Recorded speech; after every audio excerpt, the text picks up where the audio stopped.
Social Darwinism. The books and articles referred to in the lecture may be found at the end of the written lecture, Social Darwinism, at AtheistScholar.org in the Bibliography. This lecture will be the fourth in my series on secular thought in Gilded Age America, from approximately the 1870s to the end of World War I in 1918. I shall be extending the lecture into the 1970s and into the present day due to the nature of the subject matter. My three previous lectures have glanced at Ingersoll and the Golden Age of Freethought, Atheism, Anarchism, and Emma Goldman, and the sex radicals, birth control advocates, and their enemy, Anthony Comstock. The lectures can all be found at AtheistScholar.org with a link to the YouTube presentations. Jim Taylor will be giving a lecture in the near future on social Darwinism in the present day. We have looked at unbelief in its various manifestations among many sectors of United States society. Now I'm going to turn to social Darwinism, a sociological theory which claimed to be based on Charles Darwin's work, Origin of Species, 1859, and his Descent of Man, 1871. Darwin's theory, however, was a relatively neutral, scientific one, while social Darwinism claimed to be an extension of Darwinian thought into the social sciences. Social Darwinists believed they were building a viable social theory that would work for the betterment of British, American, and other societies. They were quite sure they were using the best and most modern science to improve the Commonwealth.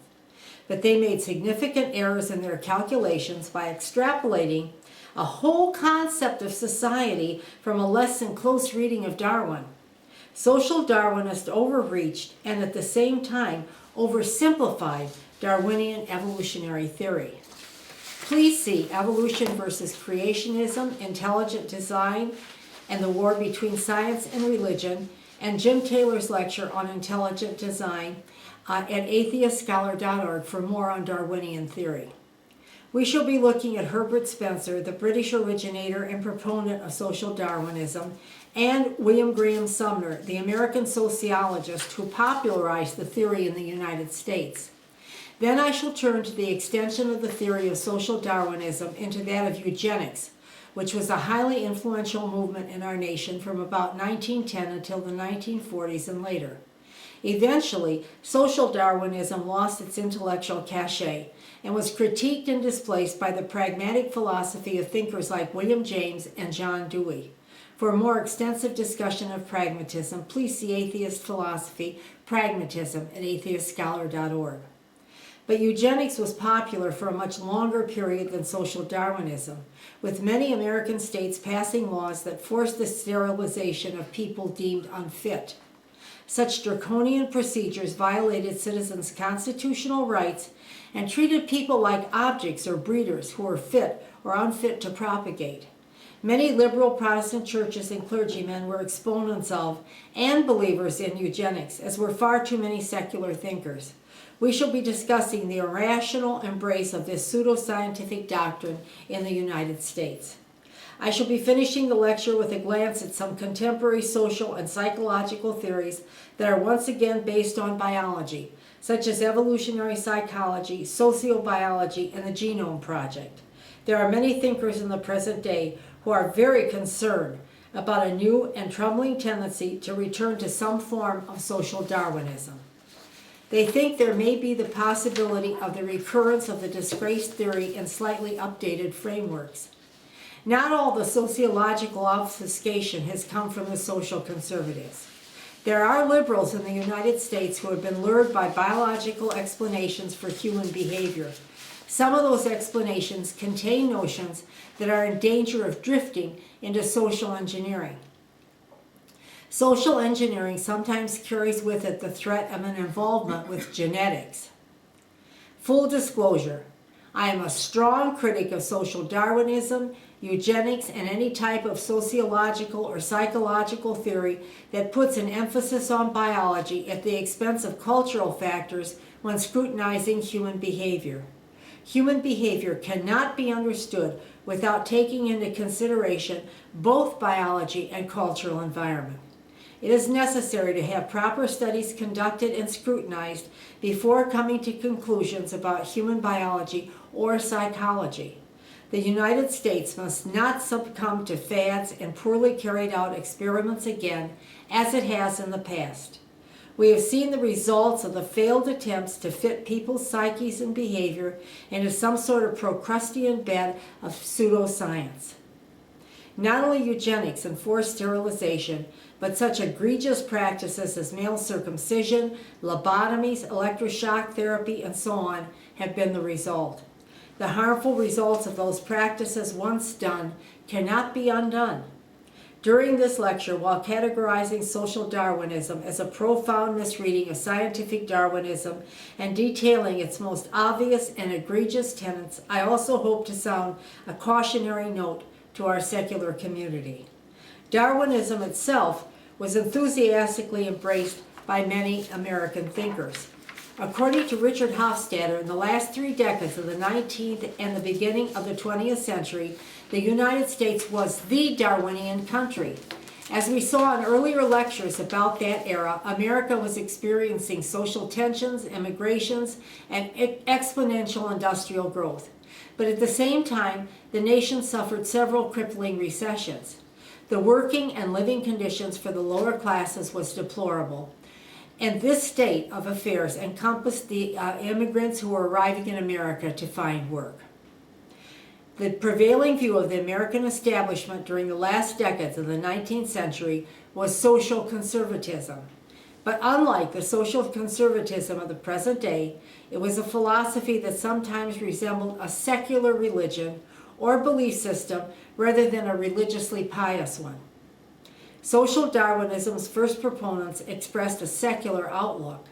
Its political and social philosophy of extreme individualism was embraced by captains of industry, scholars, and other influential citizens. Social Darwinists borrow many phrases from their misreading of Darwin, but survival of the fittest stands out as the most misused and the most popular. Ironically, Darwin never used the expression survival of the fittest. The phrase originated with the British thinker Herbert Spencer, 1820 to 1903. Social Darwinists maintained that just as evolution favored the fit and strong in nature, the same phenomenon could be observed in human society. They claimed that people who rose to positions of power and wealth were those who were better adapted to do so. Conversely, they held that people who were at the bottom rungs of society, who had failed, were less well adapted. But Darwin's theory was, as I have mentioned, much more neutral and certainly more scientific. For example, a Darwinian might say that organisms which had certain traits, such as brown feathers rather than white, had a better chance of survival in an environment without much snow because their brown color would blend in with the natural environment, thus evading predators. The brown-feathered survivors would pass that trait down to some of their descendants who would propagate and thrive in that particular habitat. White-feathered birds would survive much better in a snowy environment. Such adaptive traits as feather color are regarded by scientists as mechanisms or outcomes which favor survival. Brown-feathered birds, for instance, are not superior to white ones. When social Darwinists reached the conclusion that organisms with adaptive traits were superior, they began to depart from the realm of true science. They were guilty of the naturalist fallacy, the notion that is means ought. The 18th century British philosopher David Hume helped point out the significant flaws of is-ought thinking. Applied to social Darwinism, its error is glaring. It is an assumption that since those who were at the top of society had attained power and wealth, it was a demonstration that they had done it naturally by greater fitness and ability to struggle and survive. Therefore, social Darwinists concluded, such a social arrangement was the proper structuring of society. Is had been transmuted into ought. Despite being a secular social philosophy, social Darwinism was an unfortunate departure from the humanism of freethinkers such as Thomas Paine, 1737 to 1809. Social Darwinism is not only incorrect, it is also abhorrent. Susan Jacoby argues that the social Darwinism of Herbert Spencer can be traced forward to the unbridled individualism in the objective philosophy of Ayn Rand, the 20th century author. For a detailed discussion of Rand, please see Atheist Philosophy Objectivism at AtheistScholar.org. Although Herbert Spencer and other social Darwinists were complex and nuanced when they argued for their philosophy, many who embraced their notions were not. Such people took the basic misconception of the survival of the fittest idea one step further. They decided that any assistance to the less advantaged ran counter to nature because it helped the unfit survive. They believed it would be contrary to nature to try to undo what nature was carrying out. Some of these thinkers went so far as to state that it would be better in the long run to allow the unfit to perish, because when they were eliminated, the general biological fitness of the human race would gradually improve.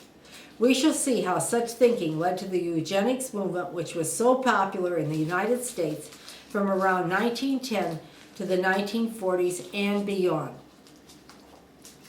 Herbert Spencer, 1820 to 1903, was an English sociologist and philosopher who turned from civil engineering to political journalism. In 1853, an inheritance allowed him to pursue his writing and his philosophical research. Over the years, he had come into contact with such diverse influences as Thomas Carlyle, George Eliot, and Darwin's advocate T.H. Huxley. They all influenced him, but he had great confidence in his own theories. Unfortunately, his confidence coexisted with his stubbornness and unwillingness to read authors who disagreed with him. It is rather ironic that Spencer launched Social Darwinism because he leaned much more in the direction of 19th century Lamarckian evolutionary theory. Lamarckian theory believes that individuals lose traits they do not require or use and develop characteristics which are useful. These traits can be learned ones. Lamarckians thought that giraffes had long necks because they had to stretch their necks to reach the leaves in the trees, and that later generations of giraffes had inherited the trait of long necks. But many mammals that eat green leaves and grass do not have longer necks. Scientists today believe the long neck of giraffes was most likely due to random mutation. Despite physical and particularly mental difficulties, Spencer, writing a few hours a day, produced a 9-volume work, System of Synthetic Philosophy, from 1862 to 1893, which he believed provided a systematic account of biology, sociology, ethics, and politics.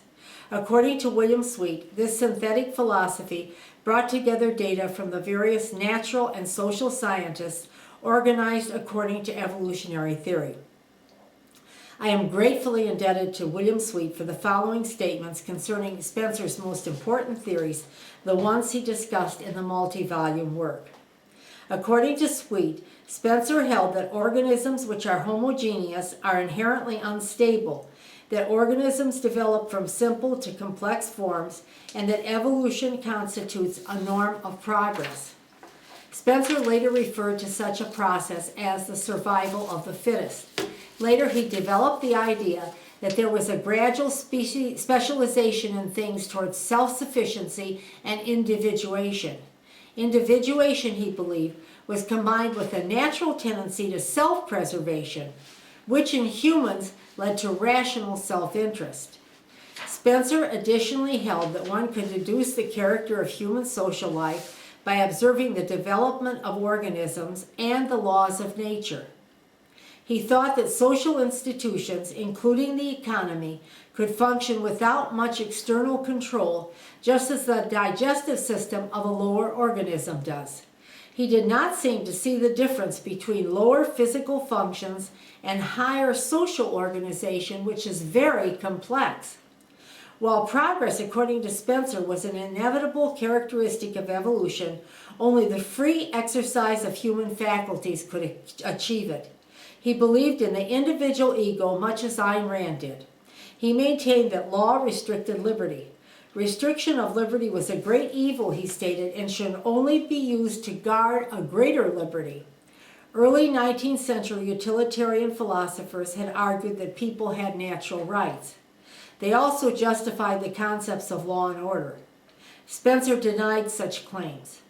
Please see Utilitarianism under Atheist Philosophy at AtheistScholar.org.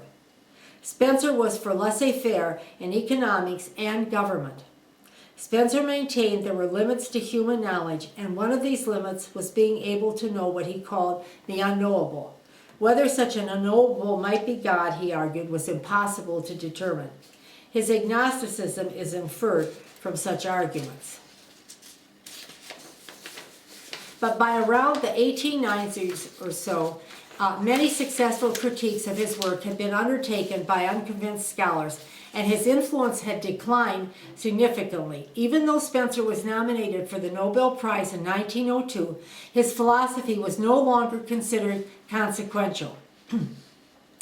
Pragmatism took hold in the United States, and the hegemony of Spencer's work was consigned to the dustbin of history.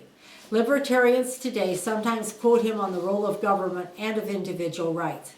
But in the 1860s and 1870s America, his ideas had been considered on a par with Darwin's, and his erroneous theories wielded undue influence on United States social thought.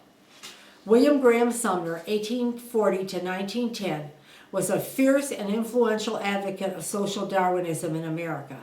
He was able to bring the concept of evolution, or rather an adaptation of it, into conservative American thought. He began his career as an Episcopalian minister, but early in life he converted to sociology and social Darwinism. He brought to social Darwinism the religiosity that had earlier imbued his religious faith. Now that energy was converted into a secular piety. His ideas were a significant force in the spread of social Darwinism throughout the United States. Richard Hofstadter states that Sumner brought together three great traditions of Western capitalist culture. 1, the Protestant ethic; 2, the doctrine of classical economics; and 3, Darwinian natural selection. Sumner propagated his philosophy in books and articles written in accessible language rather than scholarly prose. He was the first sociology professor at Yale University, and he lost no time converting his post into a kind of social Darwinist pulpit. He had come from a respectable working class background that he never forgot. Along with the impact of his prodigious reading in political and economic philosophy, the character of his upright laborer father was a strong influence throughout his life. In 1906, Sumner brought out his book, Folkways, a seminal sociology tract. He had presented most of his philosophy in popular magazine articles before he published his well-received books. Here are some of his ideas. Sumner asserted the first fact in life was the struggle for existence. He believed the most important step in the struggle was the invention of capital, and he argued that advance in social progress came from men being spurred on to effort. If the fittest are to survive, he claimed, the captains of industry must be paid for their talent. It is they who enrich the society with their organizing talent, efficiency, and lack of waste. He was a strong advocate for the principle of inherited wealth. He was certain that the wealthy had virtues that not only brought them personal rewards, but also enriched their communities. He believed that the rich were motivated both by their desire to preserve wealth for their children and by the wish to pass on their virtues. An attack on the wealthy, he argued, was an attack on the family and would end in reducing men to swine. Sumner maintained that in the animal world, the struggle for superiority creates finer forms, and the transmission of such traits to succeeding generations brings about progress. If there is liberty, the results of competitive struggle in human society will be that courage, enterprise, good training, exercise, and perseverance will come out on top. In addition, Sumner embraced the notion that the principles of social evolution negated the American ideal of equality and natural rights. From an evolutionary point of view, equality was ridiculous, and there were no natural rights in the jungle. He stated, there can be no rights against nature except to get out of here whatever we can. He found the democratic ideal a transient stage in social evolution. He did not disapprove of it, but believed it was a charming superstition, unworkable and unintelligible. Sumner inherited many of his ideas from Malthus and Ricardo, but his particular inspiration was Spencer. He accepted Spencer's social determinism whole. He used it to great effect when fighting against reformers. He dismissed Upton Sinclair and his fellow socialists, says Hofstadter, as puny meddlers and social quacks. He stated that human progress was moral progress. Here are his own words. Let every man be sober, industrious, prudent, and wise, and bring up his children to be so likewise, and poverty will be abolished in a few generations. One reform he supported, not surprisingly, was free trade. He was a formidable figure despite the lack of complexity in his thinking. Sumner was engaged in an attempt to contradict and replace the Enlightenment ideals and philosophic speculation of the 18th century with the science of the 19th. He believed and wanted to teach people that there were no natural rights, that democracy and equality were not eternal verities but passing stages in the social evolution of man. Hofstadter states, like some latter-day Calvin, he came to preach the predestination of the social order and the salvation of the economically elect through the survival of the fittest. Social Darwinism, particularly in the writings of Sumner, expresses a secular piety, as I have mentioned. Its advocates wanted a nation where economic activity was also a molder of character. A healthy economic life, they believed, offered rewards and inducements to men of character who worked hard, saved, and were prudent. It would punish, in Sumner's words, people who were negligent, shiftless, inefficient, silly, and imprudent.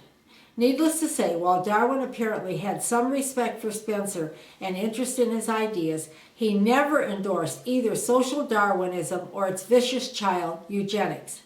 Here is a quote from a sarcastic and amusing letter Darwin wrote to Charles Lyell. If you will remember, Lyell was a geologist who saved geology from the Moses or biblical proponents, demonstrating how the world's geology underwent gradual change rather than one violent flood. Darwin said to Lyell, I have received in a Manchester newspaper rather a good squib, showing that I have proved might is right, and therefore that Napoleon is right, and every cheating tradesman is also right. That was his sarcastic comment. There were many formidable critics of social Darwinism. Peter Kropotkin, whom we studied in Anarchism at AtheistScholar.org, wrote his Mutual Aid in 1902, which demonstrated how animals within their own species join together to cooperate in mutual projects. People who are interested in a comprehensive overview of the strong critics of social Darwinism are encouraged to read Richard Hofstadter's seminal text, Social Darwinism in American Thought, 1944, still one of the best volumes on the topic. Pragmatism soon took the place of a waning and frequently ignored social Darwinism in 1910 and 1920 America. John Dewey and William James were two of its most influential proponents. Pragmatism was experimental, interested in the manipulation of a society to create change, given to a sense of possibility and what could be done to bring about a healthier, creative way of life. The social Darwinists had adopted the concept of automatic progress through laissez-faire. They viewed the environment as a fixed norm. They had no real grievance against the existing order. But the pragmatists were very different. Hofstadter has this to say about the pragmatists' ultimate breakthrough into a social and philosophical theory. Hofstadter maintains the development and spread of pragmatism broke Spencer's monopoly on evolution and showed that the intellectual uses of Darwinism were more complex than Spencer's followers had thought. The pragmatist's most vital contribution to the general background of social thought was to encourage a belief in the effectiveness of ideas and the possibility of novelties, a position necessary to any philosophically consistent theory of social reform. Spencer believed in determinism and that man was controlled by the environment. The pragmatist embraced freedom and man's ultimate control of the environment. Social Darwinism was effectively finished, as I have said, by about 1900, if not earlier. But it helped spawn a movement that was egregious and tragically misguided. This movement was eugenics, which was a pseudoscience whose followers had the notion that their distorted view of evolution would improve social conditions. The word eugenics was coined by the British scientist Francis Galton in 1883. He was a cousin of Charles Darwin, who did not subscribed to Galton's theories. Eugenics, in its most pernicious form, was the so-called science of breeding children with superior qualities, intelligence, physical attributes, character, and so on.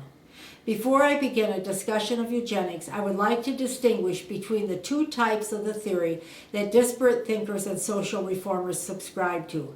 If you recall my lecture on sex radicals and birth control advocates, which is at AtheistScholar.org, there were many American reformers who were interested in a positive form of eugenics. Their theory was wrong-headed as well, but it was taken up by them in a spirit of benevolence. Many birth control advocates, such as Margaret Sanger, Emma Goldman, and others, were proponents of the belief that a wanted child conceived with love would have more positive intellectual and moral qualities than an unwanted child. They had seen the brutal conditions American women and children of the working classes lived in and wanted to alleviate human suffering.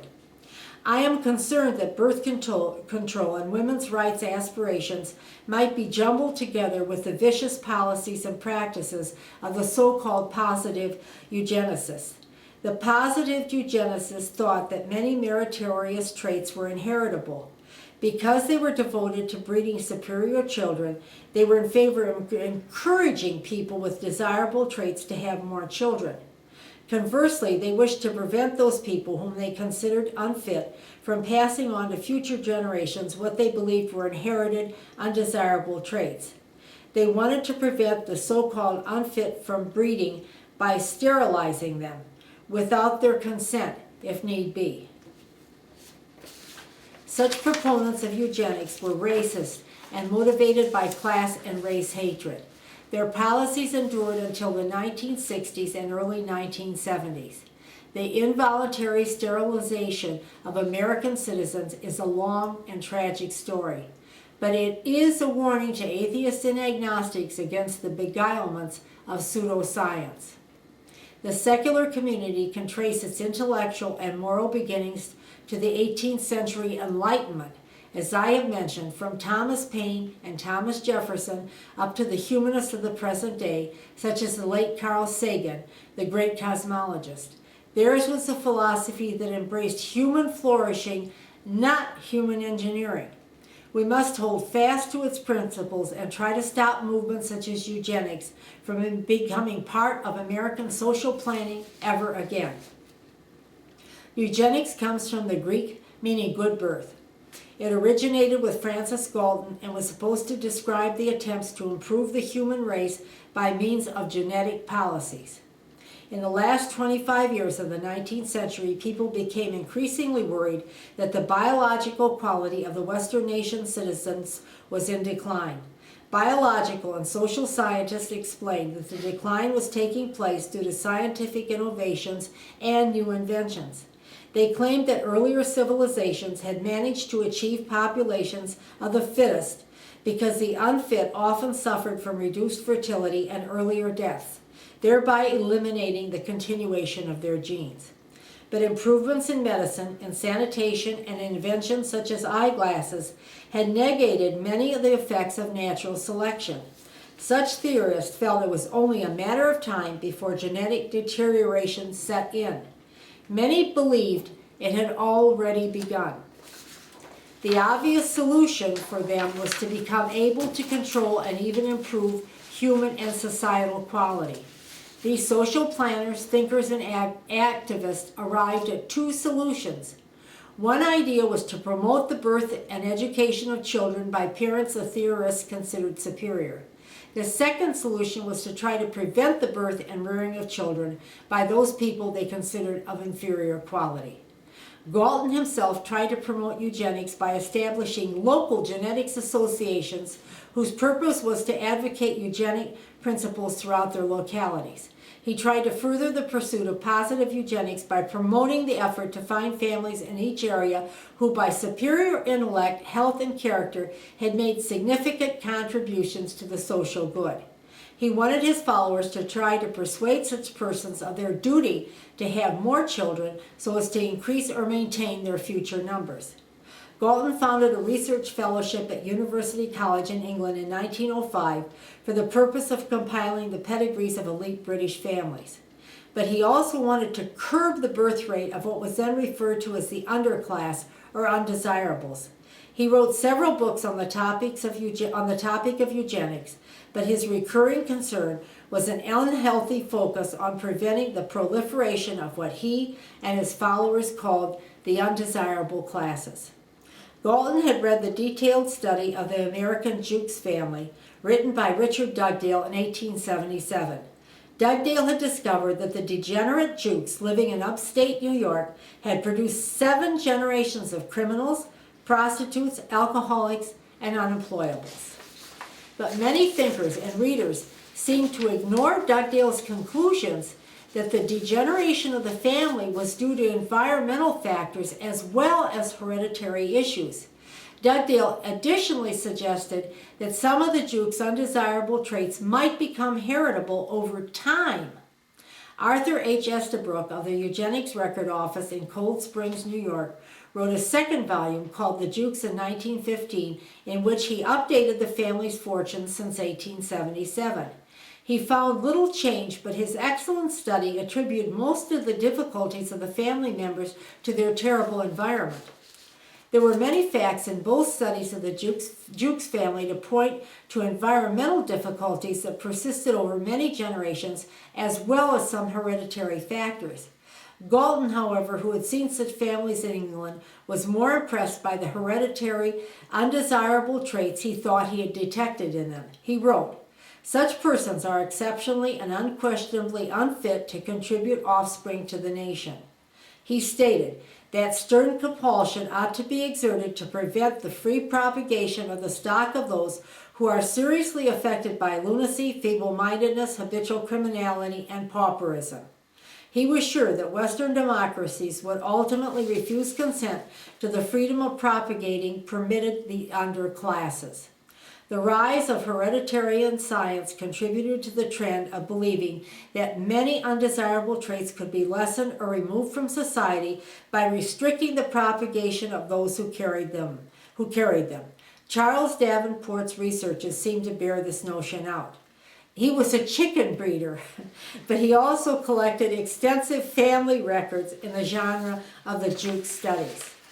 He found albinism, deafness, insanity, pauperism, criminality, nomadism, epilepsy, alcoholism, manic depression, and shiftlessness tended to run in families, which he believed established a hereditary cause.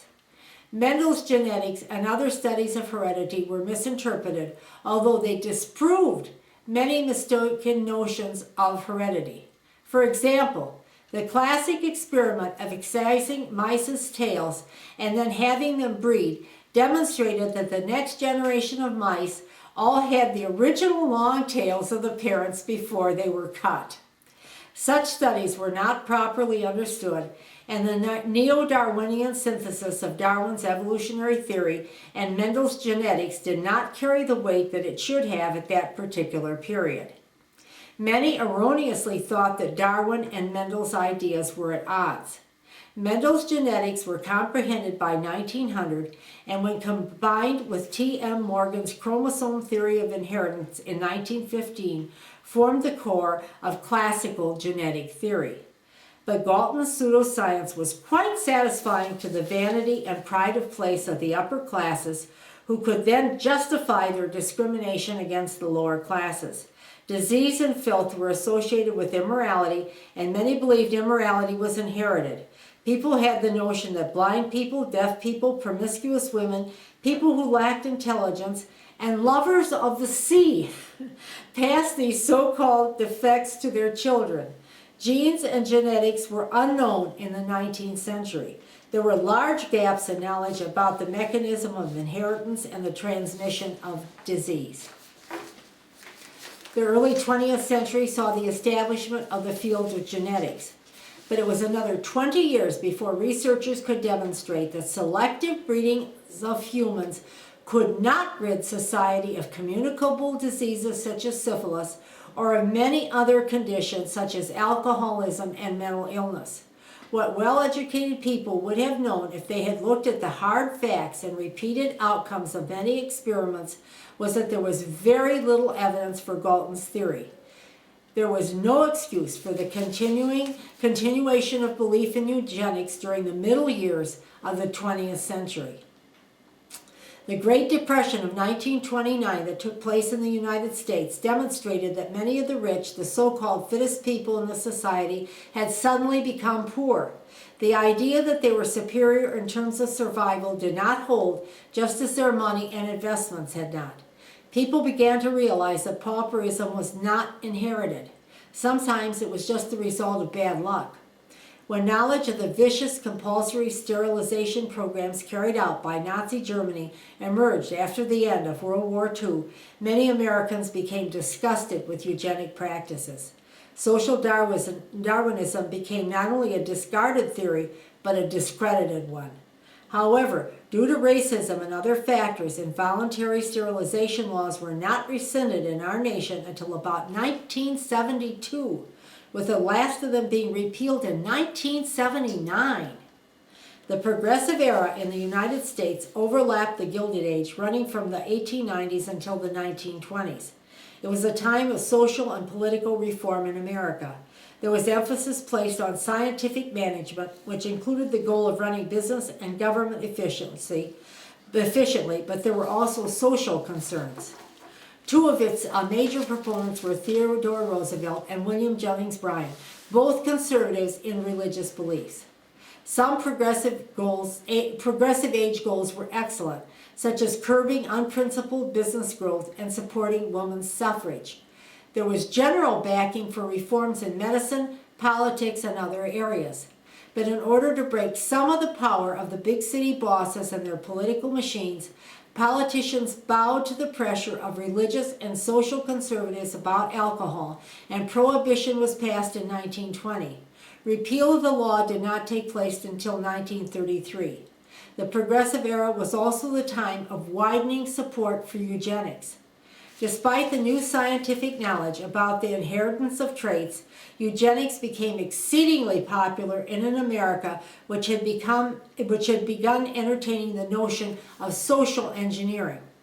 From many sources, I have ascertained that Francis Galton, who had given up organized religion in the 1860s, came to consider his eugenics program as a kind of secular religion. He is quoted as stating that the constitution of the living universe is a pure theism. He speculated about eugenics as religion with these words: "I see no impossibility in eugenics becoming a religious dogma among mankind." I shall be discussing the role that many liberal Protestant churches played in the so-called science of genetics shortly. The most liberal and progressive Protestant ministers, Reformed Jewish rabbis, and even a few Catholic priests embraced eugenics. Religion and science are usually at war, but the junk science of eugenics captured religion just as it captured the enthusiasm of the American public and many thinkers. Religion is already dedicated to falsehood and enthroned mistaken ideas, so it was not a giant leap for some churches and ministers to embrace the nonsensical science of eugenics. While involuntary sterilization is only one expression of the many ideas grouped into what we today understand as eugenics, it is of interest because the egregious practice endured in America for as long as the 1970s. Paul A. Lombardo states that it also generated legal and administrative records of use as the raw material of much historical study. By 1913, 12 states in America had passed involuntary sterilization laws. By 1931, the number of states who had adopted such laws had risen to above 30. The laws had extensive implementation. Scholars have estimated that the legislation was responsible for 20,000 sterilizations performed in the United States by 1935, and that by 1970 the number of people involuntarily sterilized rose to about 65,000 or more. About half of these people were mentally retarded, and half were both retarded and criminal. Vasectomies performed on criminal males were common. All told, the United States carried out close to about 70,000 involuntary sterilizations before the practice began to decline. Many other nations took up the practice as well, such as Sweden, Alberta, Canada, Germany, Norway, and Finland. Sweden's sterilization program amounted to about 60,000 people between 1943 and 1976, which was, according to Anthony Flew, roughly the same proportion of the population that was sterilized in Nazi Germany between 1933 and 1939. But in America, sterilizing men in prisons and mental hospitals was not the whole story. Many researchers believe that by 1940, the emphasis on involuntary sterilization had shifted to women rather than men. Poor women, prostitutes, and women who were promiscuous became the targets of the establishment figures that authorized such involuntary sterilizations. Most mental illness is not hereditary, nor is criminality, prostitution, promiscuity, or pauperism. The practice of involuntary sterilization did nothing to improve the social fabric of the United States. A charter member of the American Breeders Association, the aforementioned Charles Davenport was the guiding light in American eugenics. He was the founder of the Eugenics Record Office. Indiana was the first state in America to pass compulsory sterilization in 1907. 3 men were primarily responsible: Oscar Mccullough, 1843 to 91, David Stark Jordan, 1851 to 1931, and Henry Clay Sharp, 1871 to 1940. Oscar Mccullough was a minister who had tried to work with a wandering tribe who called themselves the Tribe of Ishmael. They claimed descent from English tinkers, Indians, Negroes, and so on, and clung to their nomadic lifestyle. Mccullough was unable to reform them and began to view the Ishmael tribe as devil grass, a term for weeds that had to be uprooted to be controlled. David Stark Jordan, who had joined McCullough's church, was a biologist, and he confirmed his minister's conclusions. Henry Clay Stark was influenced by McCullough's and Jordan's writings, and as a physician was in a position to impact eugenic legislation. He believed in vasectomies. At the meetings of the American Medical Society, Sharp persuaded many doctors to lobby their legislatures to pass involuntary sterilization laws for sex offenders, habitual criminals, people who were epileptic, feeble-minded, or who had hereditary defects. Eugenicists also needed a way to ensure their laws would not be struck down by the higher courts. A man called Harry Laughlin designed a model sterilization act which was meant to survive a constitutional challenge. His model act was adopted by the state of Virginia in 1924 and challenged in the case of Buck versus Bell. Carrie Buck was a child of an alleged feeble-minded mother. She had been placed in an institution after becoming pregnant with an illegitimate child and being pronounced incorrigible. The truth was that she had been raped by a male relative of her adoptive family who wanted to hide the scandal. Her case was lost and she was sterilized against her will. The United States Supreme Court upheld the law with an 8-justice majority. Justice Oliver Wendell Holmes' conclusions are on the record. He stated, 3 generations of imbeciles are enough. After being released from the institution, Carrie Buck became a domestic servant. She was an avid reader until her death. Until her child's death from measles complications, the little girl did well in school, even making the honor roll. Were they imbeciles? Common sense denies such charges. Henry Clay Sharp went on to become a practicing physician for the Veterans Administration after World War I and abandoned his work in eugenics. The Journal of Heredity interviewed him in 1937 as the Nazi sterilization laws were becoming state policy on a large scale. Sharp merely said, "We did not know enough about science then." He never said a word about the immorality of the practice he helped legalize. Carlson states that the notion that those individuals they described as unfit to reproduce would rapidly spread their defects to an innocent population was, and is, simply false. Not only was the practice of compulsory sterilization immoral, it was ineffective. I'm quoting Paul A. Lombardo, the author of the 2011 A Century of Genetics in America. The causes of mental retardation and psychosis did not fit a typical Mendelian pattern. To the degree that hereditary components existed, they were not passed on in an obvious like-for-like transmission. As a result, sterilizing someone who exhibited negative traits would have a limited effect on curbing the incidence of unexpressed recessive factors carried by healthy people. I mentioned the Great Depression earlier. The number of poor, homeless, and disabled people wandering outside of institutions, the unfit, multiplied, even though compulsory sterilization was being carried out at the same time. As I have already pointed out, the economic disaster laid low many professionals erstwhile considered superior, those who had succeeded in law, finance, banking, and so on. There was widespread deprivation. The notion of the fit and unfit began to be queried. The Roosevelt administration of 1933 focused its efforts on relief and recovery. Those two practices became the concentrated purpose of the government rather than prevention and sterilization. In 1926, the incorporation of the American Eugenics Society, the AES, was successfully completed. The AES, besides sponsoring lectures and conferences, also aided smaller local eugenics groups such as the Race Betterment Foundation in Battle Creek, Michigan.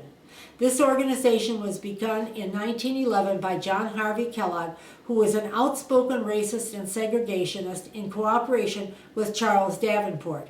Kellogg was very religious and advocated circumcision for both girls and boys to stop their masturbatory habits.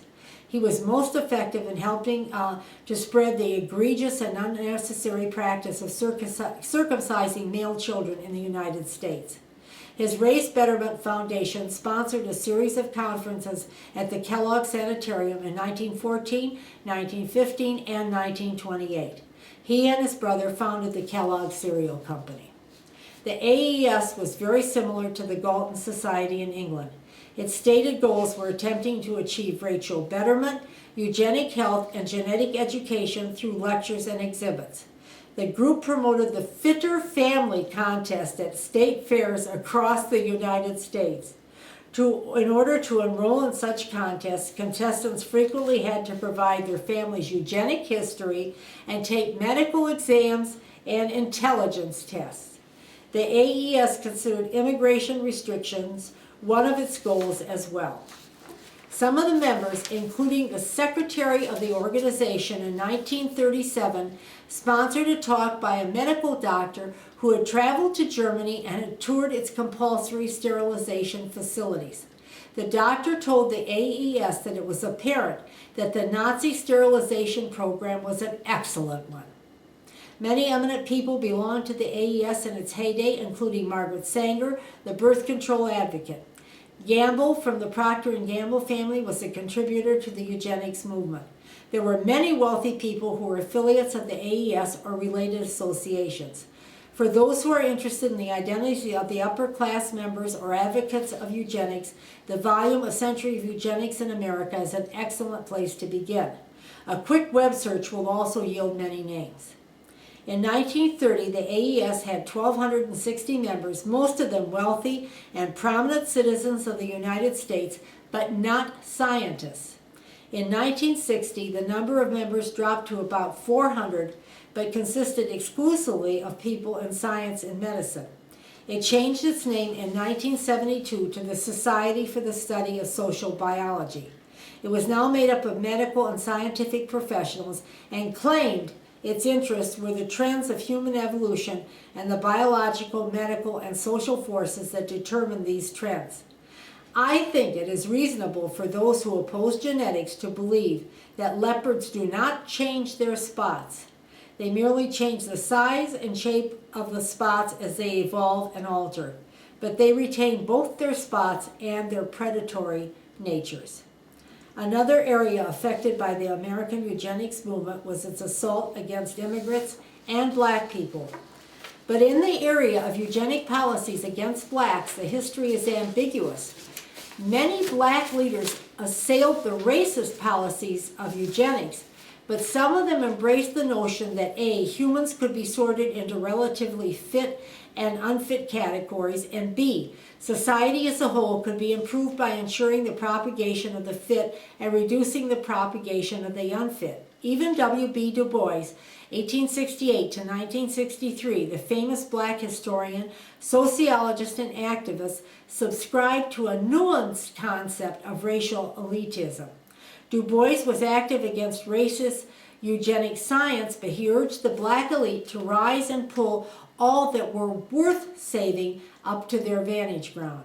Backed by leaders such as Du Bois and Thomas Watt Turner, the National Association for the Advancement of Colored People, the NAACP, began to sponsor black baby contests between 1924 and 1934. The black contest mirrored the Better Baby and Fitter Family contests that were sweeping the white mainstream. Gregory Paul Dorr explains that the contests helped raise money for the NAACP to fund its battle against the lynching of blacks. But they also promulgated assimilationist eugenics, the kind advocated by Du Bois and Turner. Du Bois was interested in a certain amount of assimilation of black people into the white elite. However, he and other black leaders seemed to promote an attempt to eugenically improve the black community from within. Du Bois named this movement the Tenth Crusade, a phrase replete with Christian imagery. He was known as a freethinker, but there are scholars who believe he was more involved in religion or spirituality than is generally acknowledged. For those with more interest in this topic, please see the Lombardo volume, A Century of Eugenics in America, 2011, listed in the bibliography at the end of the written lecture at AtheistScholar.org. I would now like to turn to the churches in the United States and their endorsement of eugenics. I have spoken about how Galton and others attempted to make a secular religion of eugenics. But according to Christine Rosen, most eugenics proponents shrewdly tried to insert eugenics into theology instead. Her 2004 volume, Preaching Eugenics, is a well-researched and well-regarded history of how religion in the United States, particularly the liberal Protestant wing, embraced eugenics. Rosen states that the religious leaders who became involved in eugenics included Protestants of nearly every denomination, Jewish rabbis, and a few Catholics, although they overwhelmingly represented the liberal wings of their respective faiths. However, the Catholic Church was a vehement opponent of eugenics. It tended to be liberal Protestant ministers who embraced eugenics. Many of them were dedicated to reform. They had been inspired by modern science and had been troubled but accepting of the new historical criticism of the Bible. They were eager to reconcile what they believed were the enduring aspects of Christianity, states Rosen, with the vagaries of modern experience and culture. Some of their more liberal parishioners were not quite believing Christians, but on one point, both clergy and parishioners agreed. They did believe in finding a better way to believe. In the 1880s, United States and Great Britain, the rise of the social gospel among liberal Protestants had as its goal the establishment of a kingdom of God on earth through Christian social service. Since they were interested in improving society, many of them, such as the famous Reverend Harry Emerson Fosdick, 1868 to 1963, fell under the spell of eugenics. I do not want to sugarcoat religious goals, however. The majority of the clergy who were reformers subscribed to the belief that the Anglo-American strain was the superior one. There were frequent sermons and some books written by these clergymen that warned that the new immigrants from Southern and Eastern Europe were introducing alien strains of blood into American society. They were united in the hope of ushering in the new world of Christianity on earth, an American one, of pure blood, however. Reform rabbis, although to a much lesser extent than the Protestant clergy, accepted eugenics. Under the guidance of Rabbi Isaac Mayer Wise, 1819 to 1900, the Reform movement was largely, according to Rosen, an affiliation of Jews of German descent who had settled in America in the 19th century, assimilated, and prospered. They were worried that the newer, uneducated, and poor Jewish immigrants arriving in the United States would not be capable of assimilation. despite having to fend off periodic attacks from eugenicists who made vicious claims that Jews were more susceptible to mental illness, idiocy, and physical defects than other people. Many Jewish rabbis were a significant presence in the eugenics movement, particularly in the 1920s. Some very important rabbis, such as Rabbi Joseph Silverman, were members of the American Genetics Society. Other rabbis who were not members nevertheless sponsored lectures by eugenicists at their temples, and some of them also spoke for the eugenics cause. By the 1920s, the American Eugenics Society began to sponsor sermon contests for the clergy, with prizes of $500, $200, and $100 for first, second, and third place winners. The contestant ministers had to preach their sermons to regular congregations in churches or synagogues. The sermon theme and title assigned to each clergyman was usually Religion and Eugenics. Does the church have any responsibility for improving the human stock? The goal of the AES was to reach thousands of people in the United States with the eugenics message, and the sermon contests were one of its ploys. The eugenics sermons were replete with social rather than scientific eugenic detail. The ministers often emphasized the compatibility of religion and science. A strong dedication to the eugenics movement, many ministers claimed, might help the various denominations to come together, transcending their individual differences in doctrine. The pastors did not ignore the central role of Scripture when emphasizing the truth of eugenics. They regaled the faithful with passages from the Jesus Sermon on the Mount and the parable of the talents. But a few clergymen were more inventive. Some of the adventurous ones explained that the Bible's Old Testament used severe methods to maintain the purity of the human race. They cited Noah's flood and the destruction of Sodom and Gomorrah to prevent a race reeking with corruption from propagating a vicious progeny. The secular community is unfortunately all too well aware how frequently the Christian Bible, a flawed and false document itself, is used to justify cruel and egregious practices. That it was used to support the false science of eugenics will be of no surprise to atheists and agnostics. After World War II ended and the full revelation of Nazi Germany's compulsory sterilization program was exposed, the American clergy was as chastened and rejecting of eugenics as were the intellectual and social planners of the United States. Many religions have apologized in print or in sermons, such as the Unitarian Church, which has admitted its advocacy of eugenics in the past and formally apologizes for it. By the 1960s, the enthusiasm for eugenics suffered a steep decline. Many eugenic societies went into voluntary liquidation, and many rebranded themselves. Their journals underwent name changes. For example, the American Eugenics Society ended its journal named Eugenics Quarterly and replaced it with a new name, Social Biology. When Mark Haller, Kenneth Ludmerer, and Daniel Kevles published strong critiques of the eugenics movement, extracts from their books were reprinted in the New Yorker magazine, and the New York Times praised their publication. Is the pseudoscience of eugenics over in America? The eugenic movement of the past is passé, shameful, and repudiated. But the last few decades in the United States has seen a resurgence of social, psychological, and anthropological theories that are once again biologically based. And once again, there is little evidence to justify acceptance of their premises. Jim Taylor's future lecture on genetics will help bring the topic into the 21st century. I have provided critiques of evolutionary psychology in the lecture Atheist Psychology's Evolutionary Psychology at AtheistScholar.org and criticized anthropological explanations that claim religion is adaptive and atheist anthropologies at AtheistScholar.org. Now, Nicholas Wade, who has written about the adaptive qualities of religion, has come out with a new book, A Troublesome Inheritance 2012, that attempts to explain why differences among peoples, including violence, poverty, trust, and innovative ability, are due to the independent evolution of the 5 major races. H. Alan Orr has reviewed Wade's volume extensively in the New York Review of Books, which is cited in the bibliography at the end of this lecture at AtheistScholar.org, and dismisses most of Wade's arguments. Why? Because Orr states that Wade does not offer any proof from the new science of genomics. Orr argues that Wade's hard evidence for such racial claims are nearly non-existent. Pseudoscience, faux sociology, and fraudulent psychology are not dead, nor the popularity of their specious claims. The new, milder social Darwinists have put their fallacious theories forward once again, and once again they have found adherents in the United States.